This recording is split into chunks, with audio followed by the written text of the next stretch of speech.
pour son 4e long-métrage en tant que réalisatrice et son 5e long-métrage en tant que scénariste, Renée Beaulieu. Oui. René, j'ai de la difficulté avec ton nom! Ben, pourtant. Exactement. Bonjour, René. Bonjour, René, Madame René. Bonjour. Et t'explores encore le thème de la famille. Hein? C'est important dans ton œuvre, le thème de la famille. On dirait bien, on dirait bien. Dans le cinéma québécois, en général. Exactement. Écoute, la famille, c'est un ici, thème. La famille est comme associée à la maison. Hein, ah oui, ça, oui, là, tu te rapproches du film. Oui, Habiter la maison. Qui est l'histoire d'un père de famille qui a besoin d'enracinement, de vouloir créer un peu son propre nid, qu'il va léguer à sa famille, un peu un royaume.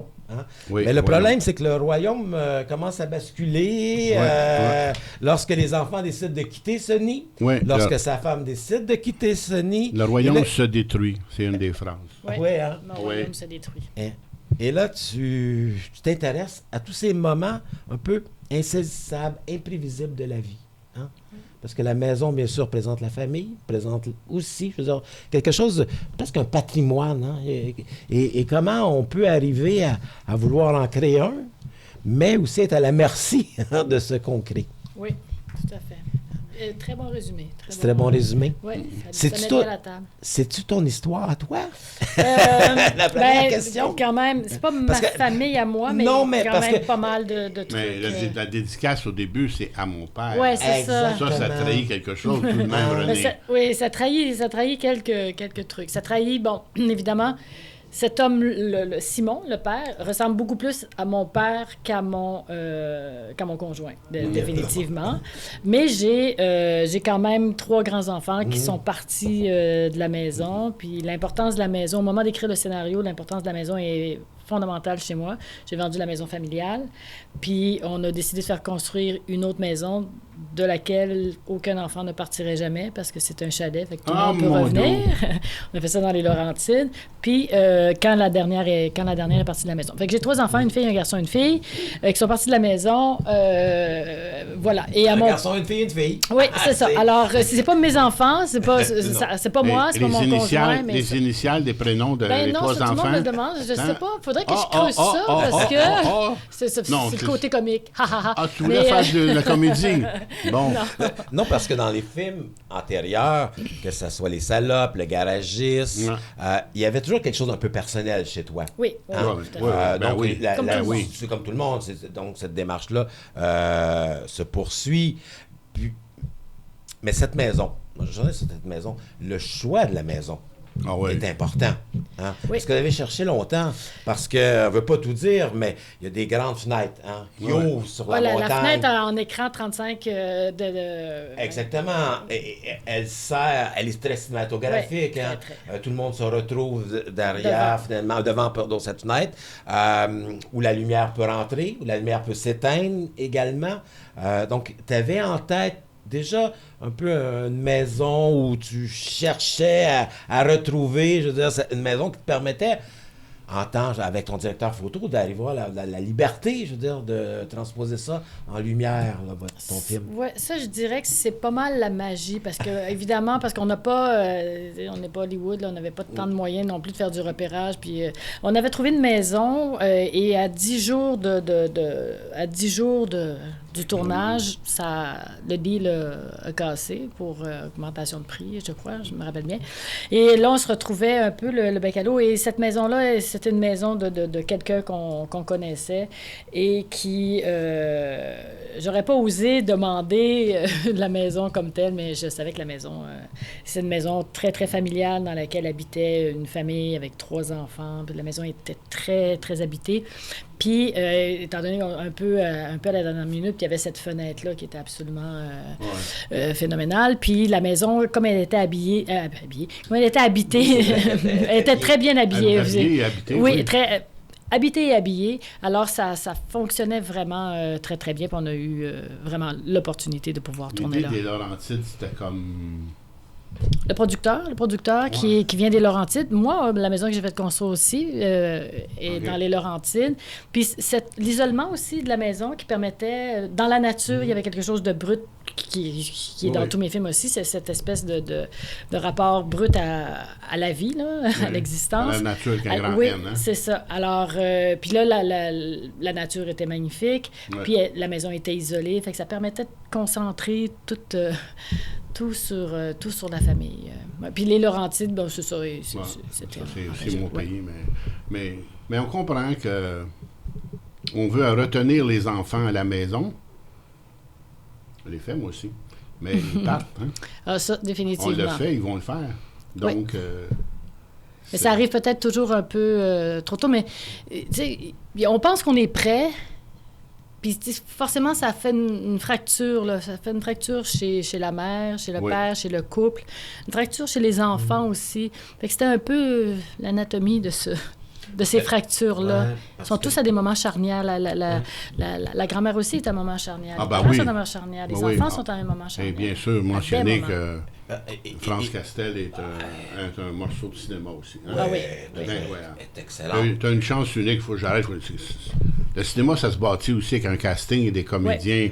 Et je trouve qu'avec Papineau et Castel, en particulier, tout le monde... Tout le monde est bon. Mais c'est incroyable. C'est comme... M. Lévy-Villman avait dit, je suis le Stradivarius à l'autre de Bergman. Donc, toi, tu as du Stradivarius. Parce que ce que Papineau fait, puis Castel fait, le plan, là. Oui. Hein? Son visage, quand avec même, le maquillage. Je sais très bien de quel vous parlez. Écoute, c'est incroyable. Ah oui. Vous le dites, là, j'ai encore les... Non, mais j'ai figé sur ce plan-là. J'ai dit, écoute, puis elle a maintenu son visage. Ah oui, et puis... Elle m'a dit, je connais le chemin pour aller là. Oui, c'est vrai, ils sont vécus. Oui, mais tu sais...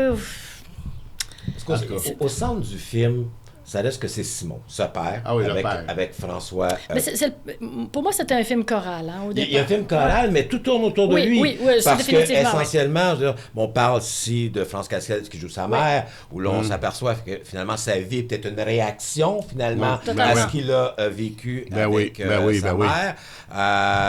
Nathalie qui le quitte, parce que, je veux dire, ça reste que c'est un monument, Simon, puis les enfants. Pour moi, il y a comme Simon qui est comme un genre de satellite autour, finalement, je veux dire, duquel tout le monde bouge. Mais ça, Simon, en question, ça reste que c'est un personnage, une figure du père qui est un peu traditionnelle. Totalement. Hein? Parce que tantôt, tu me parlais, je veux dire, de ton matériel brut. Oui, mais tu parlais de ton père, puis après là, tu disais que moi, j'aime bien, dans mes films, présenter, genre, quelque chose qui est brut. Hein? Simon, pour moi, c'est ça. Pas qu'il est brutal, mais je veux dire, il a une vision du monde, OK? Et il échappe pas beaucoup. Non, il est convaincu. Il est convaincu. Non, mais ça donne une solidité au personnage, mais c'est sûr que c'est un peu... On a déjà vu ça. Exactement, mais là, c'est comment trouver les nuances à travers ça. T'es dialoguiste, t'es scénariste, quand t'es face à un personnage aussi fort que ça, d'arriver à pouvoir expliquer les raisons pour lesquelles ses enfants l'aiment, malgré finalement sa rigidité. C'est pas facile d'arriver à construire un personnage qui reste un peu plus nuancé, mais avec finalement une pierre qui est difficile à manier. Oui, tout à fait. Mais je pense que c'est l'amour qui était là. Puis c'est un homme aussi, les intentions sont bonnes. Ça, il dit toujours dans le film. C'est ça. Puis tu sais, bon, là, les intentions, on peut faire dire ce qu'on veut aux intentions, mais il y a quelque chose d'authentique chez cet homme-là. Là. Oui. Et puis rassurant aussi. Puis ses enfants, il les aime, là, mais c'est sûr qu'il est assez rigide. Mais il se transforme quand même au fil du... Il se transforme. Mais c'est le rôle d'un père. Moi, j'étais père, c'est le rôle d'un père. Il faut que tu sois t'incarnes quelque chose. Voyons donc. Mais tu vois, Pierre, regarde après les enfants. Il y a d'autres modèles. Mais c'est intéressant ce que tu dis, parce que dans le film, on ne veut pas tout révéler, mais il y a 4 étapes. Il y a des étapes. Il y a la grande noirceur, il y a la révolution culturelle, il y a même l'ère de glace et la Renaissance. Là, Pierre, je veux dire... les années folles. Il vous en manque une, les années folles. Je veux pas te faire passer pour un vieux. Non, mais toi, tu as connu la grande noirceur. Alors que moi, je suis plutôt prêt, je veux dire, de la révolution culturelle. Ah oui, j'ai connu la grande noirceur. Au niveau de l'image qu'on peut avoir de ce père-là, pour moi... mais mon père n'était pas un homme de la grande noirceur. C'était un artiste. Non, mais je suis d'accord, Pierre, mais c'est qu'au niveau de la compréhension de certains gestes, Moi, je l'aimais pas là, du tout, François Papineau, Simon. Là. Je le trouvais très méchant avec Adèle, qui, elle, était super bien intentionnée. Il rend bien la monnaie de sa pièce, par exemple. Je suis d'accord. Mais, parce que ton film... Oui, je comprends. Il est construit... La fameuse question du voyage humanitaire. Là, puis il est construit ouais. autour de 3 enfants qui ont tous un idéal. Ouais. Andrea a notre type d'idéal, puis elle réussit, je veux dire, à sortir de la maison. Adèle, elle est la plus convaincue dans les 3, et elle s'affirme. Puis, je veux dire, effectivement, elle rend bien la monnaie de la pièce à son père, en lui disant qu'elle veut détruire essentiellement tout ce qu'il a construit. Mais, tu sais, en tant que père, je me dis, des fois, peut-être que je pourrais être un peu plus, je veux dire, attentif et tout. Comment qu'on... Je me mets toujours dans la peau de la scénariste. Je veux dire, c'est quand même, il faut l'écrire, ce personnage-là. Ouais. Puis il flanchera pas. Oui, la première fois, il peut dire non, mais pourquoi que la deuxième fois, quand Adèle, elle va le voir, puis elle explique son 1000$, puis que là, il s'en vient de plus en plus vieux et tout, réplique, pourrait sauver des milliers de personnes. La réplique. J'ai honte. Moi, là, ça m'a accroché, ça. La fille qui dit à son père, j'ai honte. J'ai honte de ton monde. Moi, ça, c'est... moi, là, je l'ai... En tout cas. Ça fait ça un peu. Ben, toi, c'est pas important. Tu me déçois, mais pour répondre à... Ben, c'est un homme de conviction en ces temps... Il est plus de la grande noirceur. Ben oui, mais tu sais, c'est plus... tu sais, je veux dire, mon père... à mon père, parce que mon père est décédé, ça fait 1 an aujourd'hui, qui demandait l'aide médicale à mourir, mais... Mon père était comme ça. Fait que, tu sais, je sais pas, tu sais, je veux dire, moi, j'ai pas écrit mon père, là, ça ressemble pas à mon père, mais cette conviction-là, quand t'es... puis je pense pas sûr que ça soit générationnel. Je pense que ça se manifeste de façon différente. Mais mon père était un homme de conviction. Quand il savait quelque chose, puis qu'il était convaincu de quelque chose, il n'y avait rien là, pour le faire changer. Puis moi, j'aurais pas pu le faire changer d'idée non plus. Quand... C'est ça. Les convictions que le chemin est là. Et moi, peut-être parce que je suis scénariste, mais je suis tout à l'inverse. Il n'y a pas de...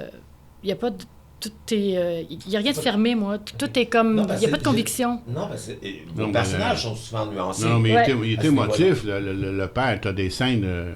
oui, puis c'est un homme sensible. Mais c'est juste qu'il... Tu sais, pour lui, j'ai construit ça, tu vas être bien là-dedans, puis c'est comme ça. Puis non, tu vas pas aller, tu sais, dans les l'humour, c'est pas... Va pas dans l'humour. Va pas en humour, puis à sa fille non plus, va pas là. Puis l'autre, il la protège, là, quand même, tu sais. Un peu pour lui, sans trop le savoir, mais c'est quand même... C'est un homme, puis il adore sa femme. Fait que c'est un homme bon. Il est un peu rigide sur comment la vie doit être menée. Parce qu'il n'a pas aimé comment que sa mère menait comment que sa mère a mené sa vie, puis l'impact que ça a eu sur lui. Puis lui, il est convaincu que moi, je vais faire mieux. Ça, il y avait de ça. Moi, je suis convaincu que je vais faire mieux. Puis je pense que, comme parents, quand on devient parent, on regarde notre enfance, puis on dit, ben écoute, je vais faire mieux. Mais on ne fait pas toujours mieux. Il y a un drame familial dans Habiter la maison, mais pour moi aussi, il y a un choc des générations. À travers les enfants. Évidemment, il y en a toujours, parents-enfants, voyons donc, il y a toujours des formes de... Sûr.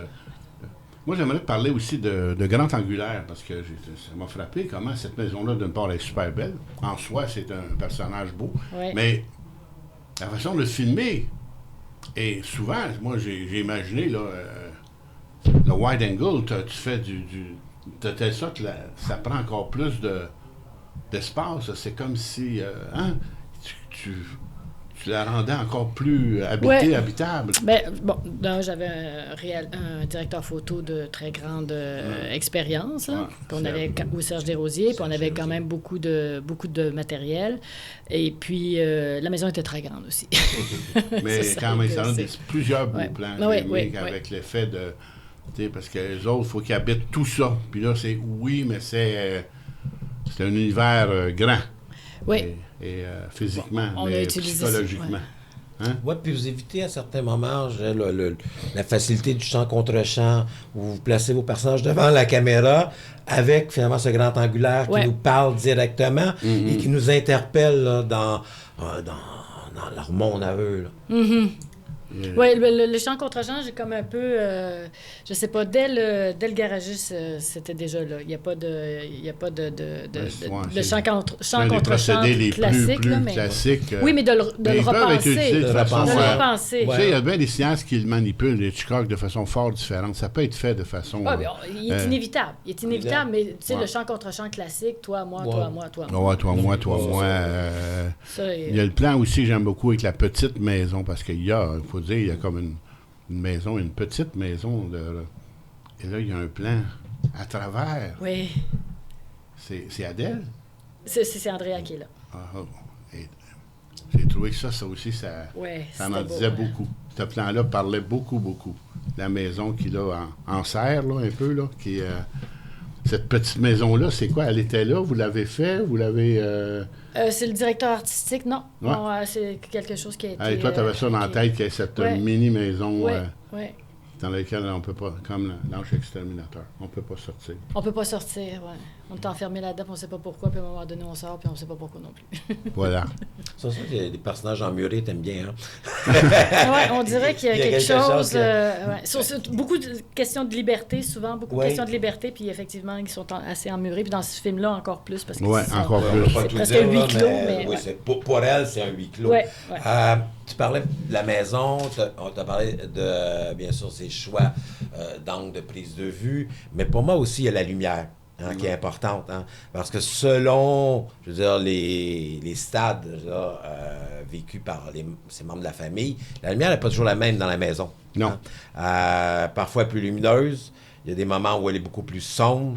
Donc, c'est important aussi d'arriver à conserver, finalement, un peu, de réussir à traduire par la lumière l'état d'âme des personnages ou les conditions dans lesquelles ils se retrouvaient à ce moment-là. Oui, dans les choix de plans, comme, tu sais, si on pense, tu sais, quand Simon, il se retrouve, la maison est vidée, tout ça, puis exactement. Il est Toute cette phase-là. Il est quand même assez sombre, il y a du vent, aussi, comme ça.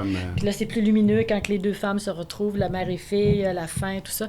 Mais on a beaucoup travaillé cette en fait, cette fenêtre-là, c'est un écran de cinéma. Là. On l'a beaucoup travaillé, beaucoup utilisé. Puis le temps était très, très important dans le... Puis on tournait pas nécessairement en ligne. Là. Alors, le temps était important parce que les enfants partaient de l'âge d'à peu près 20 ans jusqu'à peu près 30 ans et il fallait garder ça serré quand même pour... le décor, et la lumière, et les transformations, surtout physiques des jeunes. Moi, je pourrais la musique aussi. Oui, David Thomas. Tu commences dès le début au générique, il y a un piano, mais il est comme thématique. Il revient, lui. Oui, tout le temps. Et différentes formes. C'est beau. Puis les autres, ils ont un tango. Là, il y a le tango, juste pour les deux, juste pour le couple. Là. Pour le couple. Mais oui, bien sûr. La musique est magnifique. Mais c'est magnifique. Là. C'est le thème de tango à associer au couple. Moi, qui danse. Ça marchait. Ça marchait. C'était comme... Ça donnait quelque chose. Puis la musique est... Le piano, ça, c'était... C'est un jugement que tu portes indirectement sur le couple, tu sais, qui ont tout ce qu'il faut pour s'entendre. Oui. Hein? Mais je trouve que la musique est importante parce que c'est effectivement la partie qui adoucit le père. Parce qu'effectivement, il y a des moments où c'est plus difficile, mais et là, régulièrement, la tension vient par diminuer. Et là, la musique, elle rentre. Puis tu réussis avec la musique à nuancer les éléments. Il y a un aspect, on en a parlé un petit peu tantôt. Guy, il te reste 2 minutes. Il me reste 2 minutes. C'est trop court. Avec René Beaulieu. C'est tellement intéressant. C'est trop court. Mais moi, c'est le personnage de France Castel. Ah ouais. C'est la mère. Et l'actrice, c'est le personnage. Oui. Mais ce qui est intéressant, c'est à sa façon également, elle représente le temps. Oui. Parce que tu mentionnes que oui, ça se passe sur 10 ans, oui, c'est pas clair, mais c'est pas clair et tout. Mais pour moi, je veux dire, le temps, c'est France Castel. C'est elle qui... montre que le temps avance. Montre que le temps avance, mais surtout l'implacabilité de la vie. Oui, avec la maladie de François. Avec la maladie de... Parce qu'au départ, la première fois quand on la voit, je veux dire, elle chante extrêmement bien, avec cette rose magnifique. Et là, plus elle avance, on la voit pas souvent, mais on comprend à quel point la vie peut être implacable. Puis on parle beaucoup de la famille, on parle beaucoup d'éléments dans ton film, Mais mais celui-là, pour moi, là, c'est comme finalement presque le thème principal du film. Ben, l'implacabilité de la vie, ça, c'est... Quand je parlais tantôt d'éléments bruts, là, c'est ça. T'as la vie, t'as ce que tu essaies d'en faire, puis il y a la vie qui décide de ce qui se passe avec toi. Là. Puis le visage de Mme Castel, c'est déjà en soi... T'as même pas besoin d'ajouter des mots. Parce que non. Son visage, moi, me parle. Hein? Dans le miroir, là, c'était quand même... Mais même la relation qu'elle a avec son fils. Avec son fils. Avec son fils, ben oui. C'est des petits moments, mais là, on est dans la grâce. Oui. En tant que, les deux, en tant que réalisatrice, quand tu vois ça, tu te dis il y a une grâce. Là, oui, là. Tout à fait. Même si c'est pas facile. Et ce personnage-là, je veux dire, on la garde en tête. Hein. Son regard est assez... Il y a beaucoup de gens. Rosemary Perrault, elle est magnifique dans son rôle, puis c'est pas facile. Mais aussi, c'est tout, ils sont tous très bons. Mais, je veux dire, puis François Pagenon le sait, mais quand tu es confronté à France Castel, il y a des images. Parce que souvent, les films, c'est des scènes, c'est des images. Et moi, ce que je retiens d'habiter la maison, il faut juste voir, c'est France Castel. On la voit pas assez souvent. Fait que je vous remercie. Pas assez souvent, puis pas assez souvent comme ça non plus. Ouais. C'est-à-dire, tu sais, que moi, je savais où ce que j'allais avec... Qu'est-ce que je voulais avoir d'elle? Qu'est-ce que je voulais aller chercher d'elle? Mais je vous remercie de l'avoir choisi parce que vous étiez au casting. On l'a pas dit, vous étiez au montage. Vous avez touché à tout. Oui, c'est vrai qu'elle a fait le montage. Ah oui, d'ailleurs, le film est... On a beaucoup travaillé, par exemple, le montage en collaboration avec l'équipe, tout ça. Oui, mais oui, c'est ça. Oui, j'aime ça, toucher à tout. Oui. C'est bien. Les 3 écritures. En fait, j'aime toucher aux 3 écritures. Merci beaucoup, René Beaulieu. Merci. Beaulieu. Ah, j'ai de la dictée avec Beaulieu aujourd'hui. C'est beau lieu. Un beau lieu. La maison est Habiter la maison, beau lieu. C'est ça. Bon. Tout est dans tout. Guy. Depuis le début de l'entrevue, je n'osais pas dire René Beaulieu, mais là, j'y suis arrivé. Hein. Donc, on rappelle que Habiter la maison a pris l'affiche hier dans plusieurs salles de cinéma. Et on vous invite tous à, bien sûr, aller voir le film de René Beaulieu, Habiter la maison. Merci beaucoup, René. Merci, René. Merci à vous.